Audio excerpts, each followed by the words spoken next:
Hello, good morning, students. I know that all of you are enjoying all the lectures which are going here. Now, today we are going to start a new chapter from paper first, that is trigonometry 2. Now, trigonometry is not a very new concept for all of you. You are familiar with this one. You are learning about trigonometry from ninth standard. Okay, trigonometry is related to a triangle. Tri means 3. Okay, so and metron means measure, that is measures of 3 sides and 3 angles, so here known as trigonometry. Now we have learned so many things about trigonometry in previous standards and previous chapters also. So some terminologies we have learned in previous chapters are that the directed angle, then angles in different quadrants, quadrantal angles, okay, and the signs of the angles in different quadrants also. Then result of negative angle, that is sine minus theta is equal to minus sine theta. Similarly, cos minus theta is equal to cos theta. That is, if theta has a negative sign, here theta has a negative sign, then sine have again a negative sign, that is minus sign, okay, minus sine theta. But for cos minus theta this does not happen, that is though theta have a negative sign, still cos theta is a positive, isn't it? It is a very important result, that's why I am revising it one here. Now again some terminologies just like fundamental identities. For example, cos square theta plus sin square theta is equal to 1, which is one of the very important identity which we are going to use it again and again in 11th standard as well as in 12th standard, okay. And some more fundamental identities are there. 1 plus tan square theta is equal to sec square theta. Similarly, 1 plus cot square theta is equal to cosec square theta, isn't it? And we can convert these identities into one, that is from one form to another form according to our requirement, okay. So if you know some of these identities and results of negative angles and values of the trigonometric functions for some standard values, just like sin 30 degrees, sin 45 degrees, sin 60 degrees, tan 90 degree, okay, then it will be very useful and helpful to understand the concepts, okay. Now in this new chapter, that is trigonometry 2, what we are going to learn here we will study about the trigonometric functions of sum and difference, isn't it? And trigonometric functions of right angles. Now here trigonometric functions of multiple angles, factorization formulae, and trigonometric functions of angles of a triangle. So very first concept from this chapter is that to study the concept of sum and difference of trigonometric functions. Now what is mean by sum and difference? Okay, so for that purpose we must know the concept of compound angle. So what is mean by a compound angle? So compound angle is the term which is very simple to understand and to define. Compound angle is nothing more than that one. Compound angle means the algebraic sum or difference of the two angles. That is, if there are two angles, say A and B, okay, which are any real values of A and B, then their sum, that is A plus B and A minus B, is known as compound angle. Now to define the trigonometric functions for these angles means what? that is to define or to find the value of cos A minus B, cos A plus B, sin A minus B, sin A plus B, similarly tan A plus B, tan A minus B. So we are going to prove these results, and this is called as the compound angle formulae for trigonometric functions. So the very first term which we are going to prove here is that the result for cos A minus B. Now for any two angles A and B, cos A minus B is equal to cos A cos B plus sin A sin B, which is very easy and simple. First, you may think that it is difficult, okay, but doesn't matter, it is not too much difficult. If you understand this diagram in well manner, then you will get the proof very easily. So first, see this diagram very carefully, observe it, what is given there, and then see the proof of the theorem. So what is given there? Here in this diagram there are 3 points, actually 4 points are there, but first we consider only these 2 points Q and P lies on the circle. Now this circle is a special circle. Why it is special? It is a standard unit circle, means whose origin, that is whose center is at the origin O 0 0 and radius is 1, that is OQ and OP is equal to 1, isn't it? Now point Q and point P lies on the circle, radius is 1, okay, and the angle made by XOQ is B, see there, and angle made by XOP at the center of the circle is A, okay. Therefore, by using the relation between Cartesian coordinates and polar coordinates here, we have to find out the coordinates of the points P and Q. Now, what is the relation between polar coordinates and Cartesian coordinates? Is that x is equal to a cos theta. X means x coordinate of point, any point which lies on the circle, and y means y coordinate of the point which lies on the circle. Here in case of Q, theta is equal to B and A, that is radius, is equal to 1. Therefore, the x coordinate of point P is 1 into cos B and y coordinate is equal to 1 into sin B, that is eventually or finally point Q has coordinates here cos B and sin B, isn't it? So similarly point P has coordinates here, since the angle made by OP is A, therefore the coordinates of point A are cos A and sin A. See these carefully, okay, because the theorem depends on the defining of the coordinates of these points P and Q, because we want to define the distance between P and Q by using distance formula, and to define this distance we need the coordinates of P and Q in correct form. That's why it is very essential. Okay, I have explained you how we can find out this one in this way, so remember this one also and try to understand it again. Okay, now here to find out distance between point P and Q, okay, I am telling you only one part of the diagram here, and to define the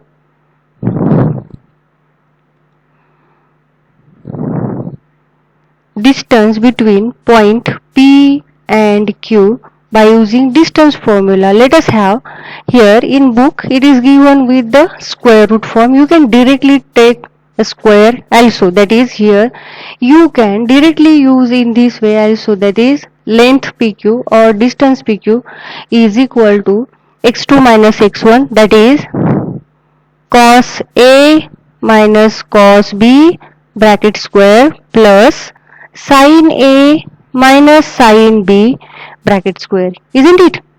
Okay, expanding these squares by using the identity A minus B bracket square. A minus B bracket square means what? Cos square A minus 2 cos A cos B plus cos square B, and plus second bracket, that is sin square A minus 2 sin A sin B plus sin square B. Now collecting the terms with same angle, that is cos square A plus sin square A 1 by using identity. Again cos square B plus sin square B is also 1, and these two terms having same coefficient, that is minus 2, inside the bracket we get cos A cos B. Since we have taken negative sign common, that's why it becomes plus sin A sin B. Okay, that is length of PQ, and it is square, no? It is square, length of PQ square. See, if we take square, then here no need to put a sign of square root. If you do not take square, then here we have to put a square root sign here. So remember that one. Now here 1 plus 1 2 minus 2, the remaining bracketed terms, that is length of PQ square is equal to 2 minus 2 and into cos A cos B plus sin A sin B. Say this is equation number 1. Now come to again the same diagram here, and the diagram can be reduced to another form, that is here we want to shift this x-axis along OQ, and if we shift this along OQ, then here we get the another situation as here point Q is along x-axis, therefore Q has no new coordinates 1 0, because this much distance is 1, y coordinate is 0, since it is at the origin here on x-axis, that's why it is 0, and the distance of the point Q from the origin is 1, that's why it is 1, its x coordinate is 1, isn't it? And here point P. Now in new position point P gets shifted, and it may be shifted to the position, that is new position, say in this way P. Okay, and the new angle will be what? A minus B, because the first this measure is B. Okay, this total measure is A. Okay, and subtracting B from A, this much angle is only have measure A minus B, and we are going to consider only this angle A minus B.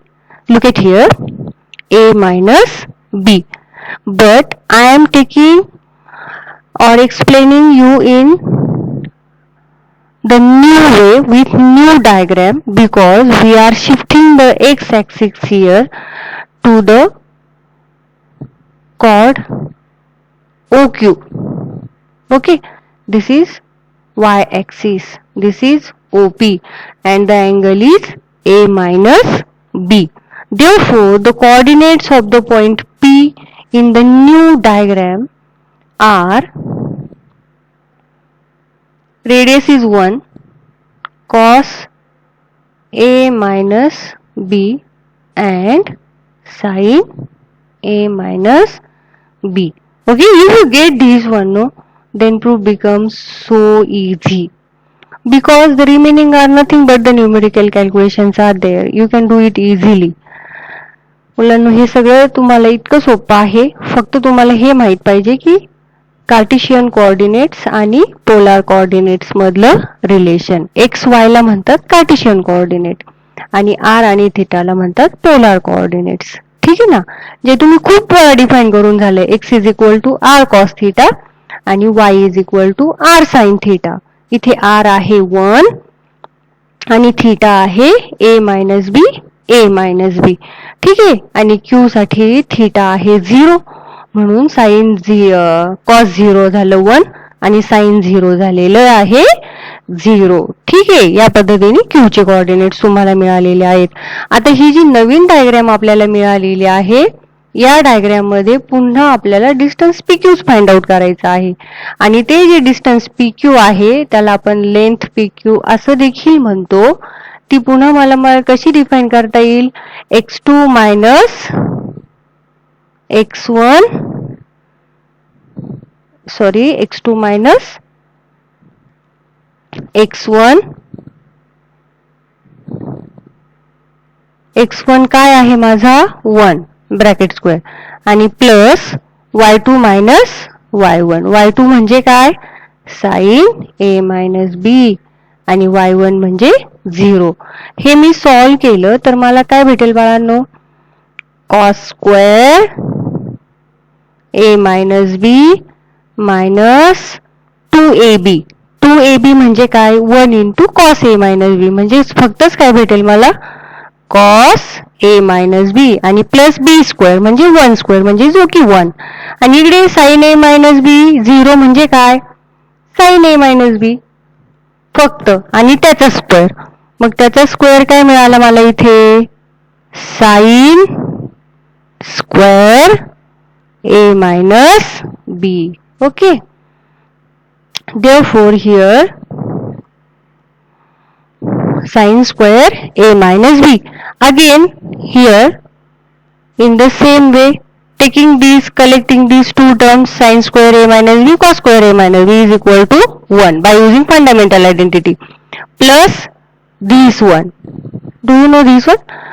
हा, आणि minus इथे काय आहे, 2 cos a minus b. Now 1 plus 1 2 minus 2 cos a minus b, that is length of PQ square is equal to 2 minus 2 cos a minus b. Say it is equation number 2. Okay. So from equation first and second our LHS is same, therefore we can compare their RHS also. So how we can compare their RHS? So for that purpose we have to take them together, that is RHS of first is equal to RHS of second. And what is the RHS of first there?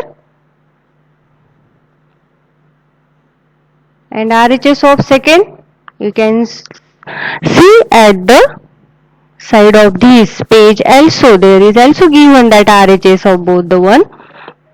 Here we can see, or we can write here, RHS of second one is what, 2 minus 2 cos a minus b is equal to RHS of first 2 minus 2 cos a cos b minus sin a sin b is equal to, now cancel the 2 from both the sides, so we have minus 2 cos a minus b and here minus 2 cos a cos b minus sin a sin b. Again cancel minus 2 from both the sides, therefore we have cos a minus b is equal to cos a cos b minus sin a sin b. And what is this? This is our required result, isn't it? Cos a minus b is equal to cos a cos b minus sin a sin b. So this is the very first result for compound angles.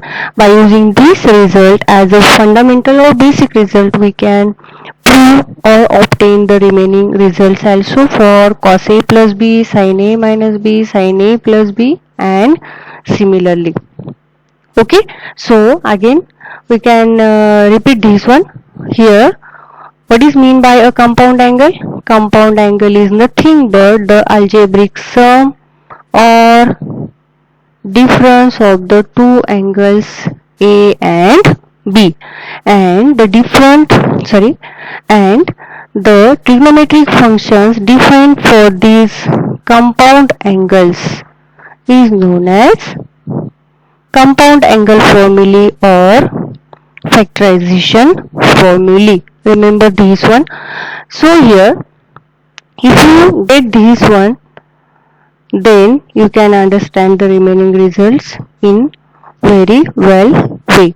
So try to understand this theorem. This is a very important theorem. This theorem may be asked in exam also. So prepare this theorem and differentiate the diagram into two parts. Okay, one part with measurement A and B separately, and then one part with measure only A minus B. Then it will be very useful to understand the theorem. Okay.